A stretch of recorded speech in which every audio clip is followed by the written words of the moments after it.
বিসমিল্লাহির রহমানির রহিম। প্রিয় শিক্ষার্থী, অষ্টম শ্রেণীর জেএসসি পরীক্ষার্থীর জন্য মডেল টেস্ট 4 সংক্ষিপ্ত প্রশ্নের উত্তর তোমাদের সামনে সমাধান করার জন্য উপস্থিত হয়েছি। 1 নম্বর প্রশ্ন বলছে 0, 3, 8, 15 ডটেড প্যাটার্নটির 50তম পদ কত? তাহলে 1 নাম্বার দেখো 0, 3, 8, 15। তাহলে এই দুইটার পার্থক্য হলো 3, এই দুইটার পার্থক্য 5, এই দুইটার পার্থক্য 7, এই দুইটার পার্থক্য 2, এই দুইটার পার্থক্য 2। সুতরাং লিখতে পারি কতম পদ সমান ক স্কয়ার মাইনাস 1। তাহলে আমরা যদি 1তম পদ বসাই তাহলে 1 স্কয়ার মাইনাস 1 তাহলে 0। 2তম পদ বসাই তাহলে 2 স্কয়ার, 2 দুগুণে 4, 4 তিনে একে লাগা 3। 3তম পদ বসাই 3 তিরিকে 9, 9 তিনে একে লাগা 8। 4তম বসাই 4 4 16 তাহলে 1। তাহলে সুতরাং 50তম পদ কি চাওয়া হয়েছে? 50তম পদ কত? সুতরাং 50তম পদ 50 স্কয়ার মাইনাস 1, 5 5 2500 বিয়োগ 1, তাহলে 2499। আশা করি বুঝতে পেরেছ। 2 নম্বর প্রশ্ন হলো 2 নম্বর প্রশ্ন দেখতে পাচ্ছ একটি দ্রব্য 5% ক্ষতিতে এত টাকা বিক্রি করলে ক্রয় মূল্য কত ছিল? তাহলে 2 নম্বর প্রশ্নটা হলো ক্ষতির ক্ষেত্রে 2 নম্বর সমস্যার সমাধান। আমরা জানি ক্ষতির ক্ষেত্রে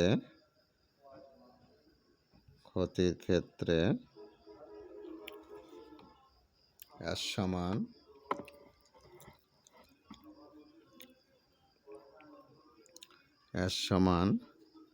C × 1 মাইনাস R। যেহেতু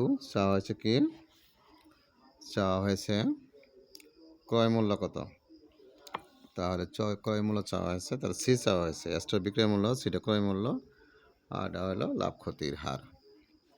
তাহলে সি সমান লিখতে পারি আমরা S/1 মাইনাস আর। এস মানে বিক্রয় মূল্য, কত টাকা বিক্রি করছে? 2375। 2375 1 মাইনাস কত পার্সেন্ট? ক্ষতি 5%, তাহলে মাইনাস 5%। তাহলে লিখতে পারি 2375 1 মাইনাস 5% মানে 0.05, 100 দিয়ে ভাগ। তাহলে 2375, তাহলে 1 থেকে বিয়োগ করো, দেখো 1 মাইনাস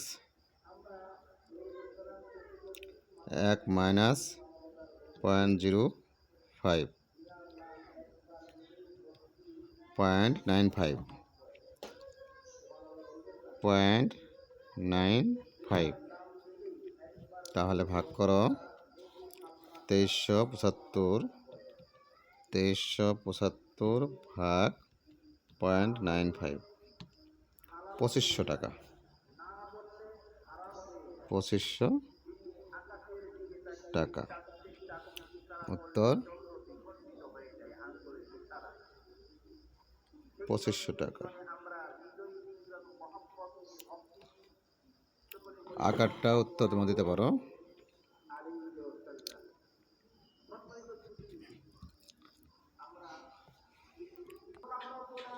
তিন নম্বর প্রশ্ন দেখো, একটি ত্রিভুজাকৃতির জমির ক্ষেত্রফল 312 বর্গমিটার, এর ভূমি 24 মিটার হলে উচ্চতা নির্ণয় করো। আমরা জানি ত্রিভুজের ক্ষেত্রফল সমান 3 নম্বর, আমরা জানি হাফ গুণন ভূমি গুণন উচ্চতা সমান ত্রিভুজের ক্ষেত্রফল। ত্রিভুজের ক্ষেত্রফল তার মান দেওয়া আছে কত? ত্রিভুজের ভূমি দেওয়া আছে 24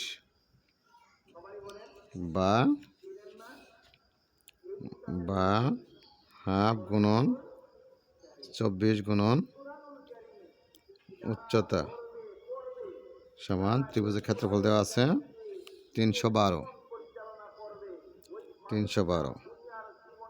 2 দিয়ে যে কাটাকাটি 12 দুগুণ 24 গুণন উচ্চতা সমান 312 বা উচ্চতা সমান 312 ভাগ 12। অতএব উচ্চতার সমান আমরা তাহলে 312 ভাগ 12, 312 দেখো 312 ভাগ 12 সমান 26, তাহলে 26 উত্তর 26 মিটার। 4 নম্বর প্রশ্ন দেখো, 4 নম্বর প্রশ্ন দেওয়া আছে a + b = 7, a - b = 3 হলে a b-র মান কত? 4 নম্বর, a + b = 7, a - b = 3, সুতরাং a b সমান a + b/2 whole square minus a - b/2 whole square. তাহলে a + b এর মান 7/2 whole square, a - b/2 3 square. তাহলে আমরা কি লিখতে পারি? 7 × 49, 2 দোকানে 4, 3 তিরিকে 9, 2 দোকানে 4, 10 × 4 49 - 9 40, 40 4 দিয়ে ভাগ করলে 10, তাহলে 4 নম্বর উত্তর হলো 10। 5 নম্বর প্রশ্নটা দেখো, 5 নম্বর প্রশ্নটার সমস্যার সমাধান হলো x² - 6x + 5, x² + 4x - 45। এখন আমরা এটা মিডল টার্ম করতে পারি, x² - 5x - x + 5, আর 45 5 নং 45 9x - 5x - 45, x কমন নিলে x - 5, 1 কমন নিলে x - 5, and x কমন নিলে x + 9, 5 কমন নিলে x + 9, তাহলে x - 5 কমন নিলে x - 1, x + 9 কমন নিলে x - 5, তাহলে x - 5 x - 5 কাটাকাটি গেলে x - 1 x + 9, এটাই লঘিষ্ঠ আকার। আশা করি বুঝতে। 6 নম্বর দেখো, অপনয়ন পদ্ধতির সমাধান কি আছে? 2x + y = 10 1 নং সমীকরণ, আর x - 2y = 5 এটা 2 নং সমীকরণ। এখন আমাদের হলো সহগ সমান করব। তাহলে 1 নংকে 2 দ্বারা গুণ করব আর 2 নংকে 1 দ্বারা গুণ করব। 2 দিয়ে গুণ করলে 2 দুগুণে 4, 2 × 2 10 দুগুণে 20, 1 দিয়ে গুণ করলে যা আছে তাই হবে। এখন যদি যোগ করি তাহলে কি হয়? 2y 2y যাব, 5x = 25 বা x = 25/5, অতএব x = 5। তাহলে এক্সের মান 1 নং সমীকরণে বসাও। এক্সের মান 1 নং সমীকরণ বসায়া সমীকরণে বসায়া তাহলে 1 নং সমীকরণে আসছে 5 মাইনাস 1 নং সমীকরণ 2 ইন্টু 5 প্লাস y সমান 10 বা 5 যখন 10 বা y সমান 10 মাইনাস 10 y সমান 0। অতএব নির্ণয় সমাধান x সমান 5 y সমান 0 এর উত্তর। 7 নাম্বার দেখো কিউ সমান -3 -2 -1 0 1 সেটটি সেট গঠন পদ্ধতি প্রকাশ করো। তাহলে 7 নাম্বার কিউ সমান মান দেওয়া আছে -3 -2 -1 0 1 2 1। সুতরাং সেট গঠন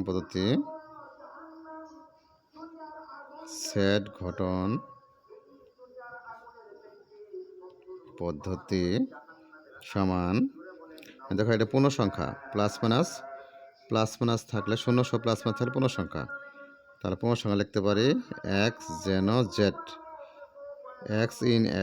এক্স বিলংস টু বা এক্স ইন জেড যেন দিবা -3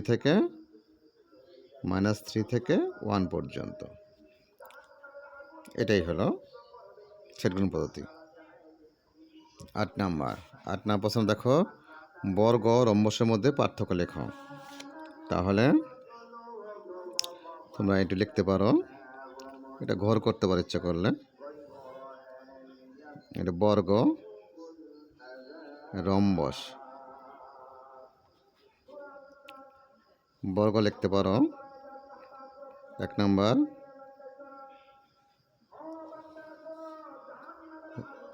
যে পার্থক্য হলো বর্গের কোণগুলো সমকোণ, কোণগুলো সমকোণ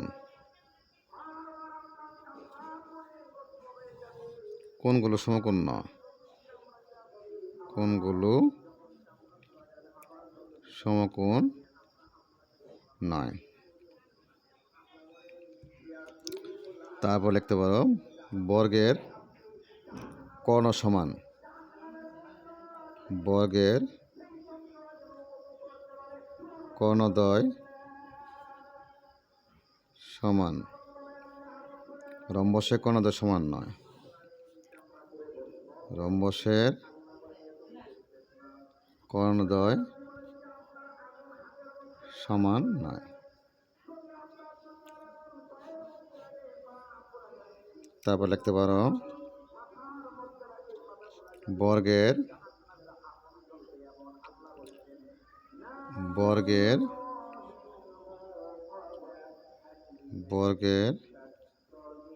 কর্ণদ্বয়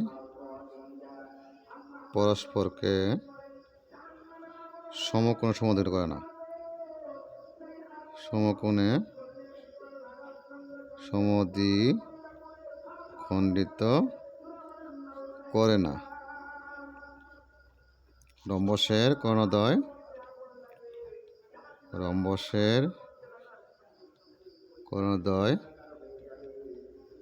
পরস্পরকে সমকোণে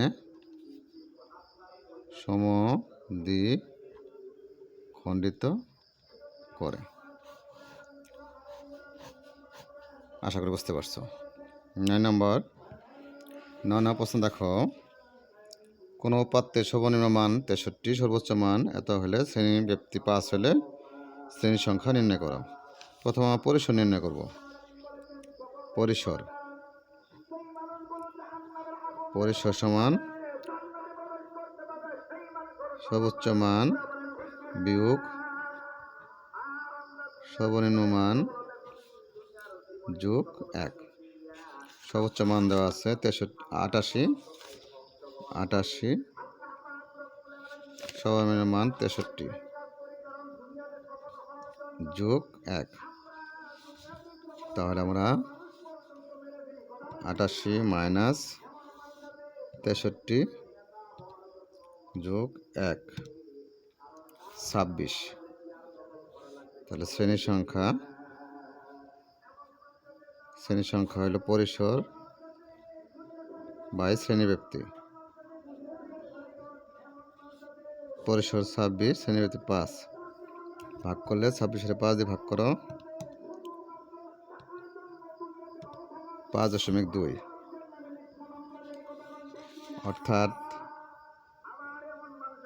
অর্থাৎ 6টি। সুতরাং শ্রেণীর সংখ্যা 6টি।